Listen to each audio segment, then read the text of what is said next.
et Sud Radio, le Love Conseil. Alors, Jean-Charles Bouchou, il y a une nouvelle mode aujourd'hui. C'est la mode des livres en bande dessinée. Ah oui. Alors, j'en reçois beaucoup, évidemment. Il y en a beaucoup dont je ne parle pas parce que je peux pas parler tout le temps de tout ce qui m'arrive. Mais j'ai eu envie de parler de ce livre qui s'appelle Un si grand amour, histoire d'une rupture. C'est Pauline Aubry qui en est l'autrice. C'est aux éditions Les Arènes.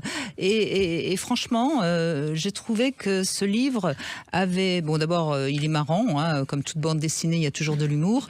Et il aborde justement la question du prince charmant, c'est-à-dire c'est une jeune femme qui rencontre le prince charmant. Elle tombe évidemment follement amoureuse. Et puis évidemment, le prince charmant, il est très vite infidèle, il est très vite odieux, etc. Et au fil des chapitres de cette bande dessinée, elle découvre donc la souffrance, elle découvre ensuite la nécessité de se reconstruire.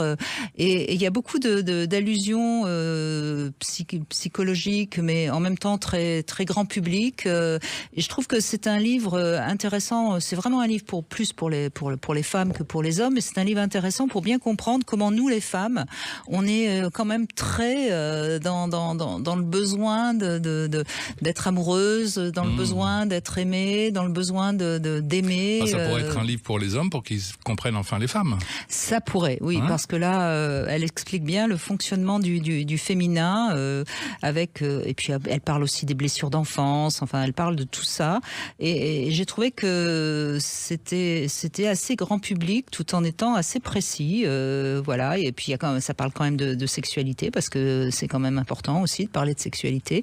Voilà, donc Un si grand amour, histoire d'une rupture, aux éditions Les Arènes, et bravo à Pauline Aubry qui en est l'autrice. Elle est très jeune en plus, et je trouve que justement d'être déjà capable d'avoir analysé tout ça, moi je suis parfois très très impressionnée par des jeunes femmes qui ont déjà compris plein de choses. Moi, quand j'avais cet âge-là, j'étais complètement à côté de la plaque, voilà.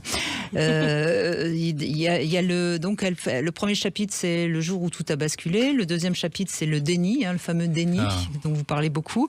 Troisième chapitre, c'est la colère. L'amour, c'est la guerre. Quatrième chapitre, c'est la tristesse. Ensuite, l'acceptation.